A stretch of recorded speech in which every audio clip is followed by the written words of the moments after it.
Je vais vous parler d'un comédien qui se prénomme Michel Leb. Michel Leb fait partie des comédiens qui m'a donné envie de monter sur scène. Oui.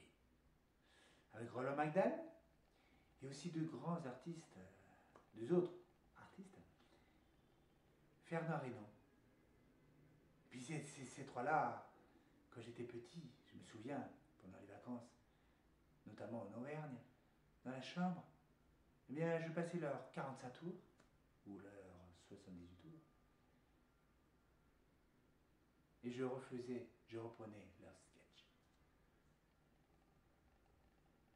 Sinon, il y avait aussi Belmondo qui m'a donné envie de monter sur scène. Voilà pour ce qui est l'intime. Maintenant, un peu plus sur Michel Leb. Michel Leb, il y a quelques temps, j'ai entendu une interview de lui et on lui parlait de ses sketchs. On lui demandait tout simplement s'il n'était pas raciste. Alors, ce n'est pas mon rôle de vous dire si Michel Leb est raciste ou pas. Je voudrais juste faire une piqûre de rappel pour tous ceux qui étaient déjà nés à cette époque. Dans les années 80, je vous rappelle que, ce n'est bien sûr pas une excuse, mais pratiquement toutes les personnes rigolaient des sketchs de Michel Leb. Mais aussi des autres qui faisaient des sketchs qui aujourd'hui seraient considérés comme racistes. Il y en a. Vous voulez que je vous en cite? Il y en a un il y a un groupe qui me vient en tête, ce sont les Inconnus. J'ai rien contre eux. Moi-même, je rigolais. Mais j'ai revu, il n'y a pas si longtemps que ça, l'un de leurs sketchs. Les Envahisseurs. Revoyez-le. Je suis sûr que si je reprenais ce sketch aujourd'hui, je serais interdit d'antenne. Pourtant, ce sketch a eu beaucoup de succès. Le thème? Les envahisseurs. Qui sont les envahisseurs? Les Arabes.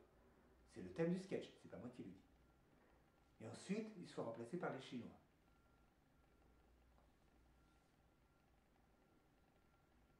Alors, à l'époque, quand je reprenais les sketchs de Michel Leb, cela n'était pas mes préférés, mais je croyais que je savais imiter. Parce que moi aussi, j'imitais l'Africain comme Michel Leb le faisait, le Chinois comme Michel Leb le faisait, et l'Arabe comme Michel Leb le faisait.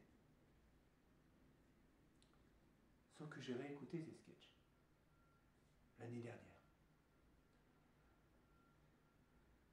Je n'ai plus du tout rigolé. Parce que c'est vrai que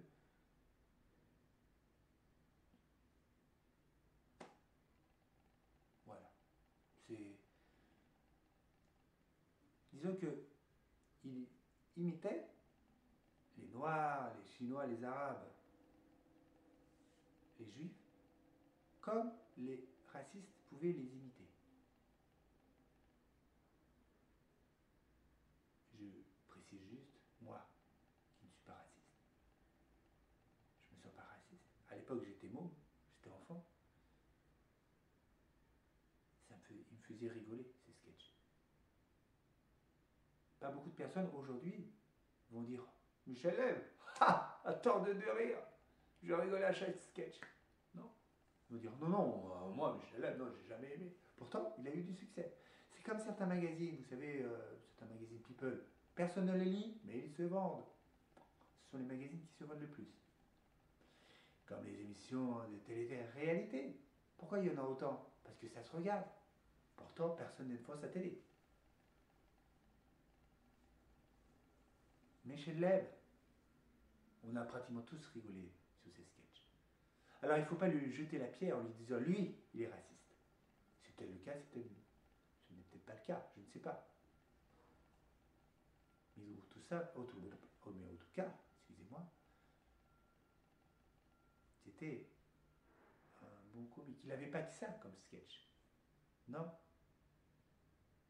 Il y avait Billy Chewing-Gum, qui était une chanson très très belle, que j'aimais beaucoup, que je reprenais aussi. Et d'autres sketchs.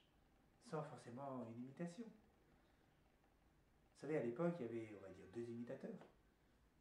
Patrick Sébastien, qui imitait les personnes connues, et